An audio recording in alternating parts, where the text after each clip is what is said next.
On Rocket Boom a few days ago, we told you that James Powderly of Graffiti Research Lab had been detained in China. James is back in the United States because he's standing right next to me. So what were you doing in China to begin with? Collaborating with some friends of mine who are involved in the Students for a Free Tibet organization.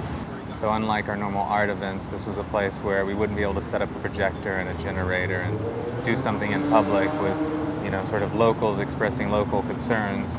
We had a sort of a smaller group of people who had a very specific message they wanted to get out.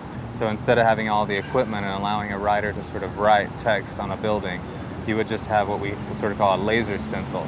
So you just point it at a wall, and then your message would be kind of emblazoned in the traditional sort of laser green font. We projected it that night on the outskirts of Beijing, and then I headed into the city to show my collaborators what we had done. So I had these images fresh on my camera. And on my way to meet them at a bar, I realized I was actually being trailed by undercover Chinese secret police. We were intercepted by something on the order of 30 or 40 Chinese secret police officers. I think they had the wrong idea the whole time and thought we were some sort of underground Tibetan separatist terrorist organization. Of course, these are people who consider the Dalai Lama a terrorist.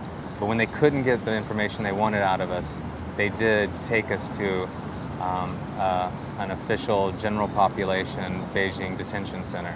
Each of us were separated into our own cells.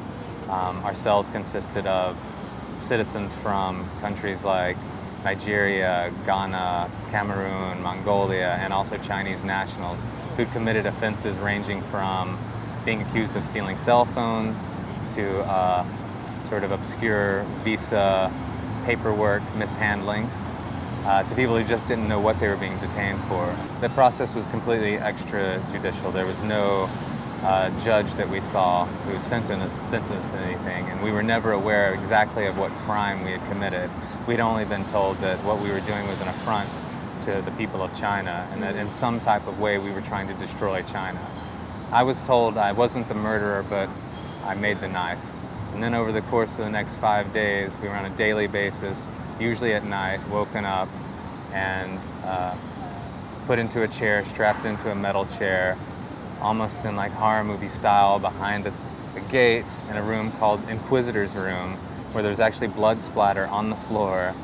And they would sit in a desk and they would ask us the same questions again and again and again. We were required to watch 2.5 hours of CCTV footage of the Olympics every day inside our detention facility. And that footage was of Chinese competitors winning. For instance, in the Brazil-China volleyball game, when Brazil eventually went ahead to win the game, the footage was changed to pre-recorded footage of Olympic divers from China winning the gold medal. So on just a very trivial level, they're not allowed to see things like failure, and they're not allowed to see just simple realities. So of course they're not allowed to see things like this broadcast may in fact not be something that they can access. If it is something that they can access, then this is a way, right, that they can get like a small window into what the rest of the world is saying, and then they can take that for themselves to believe or not to believe.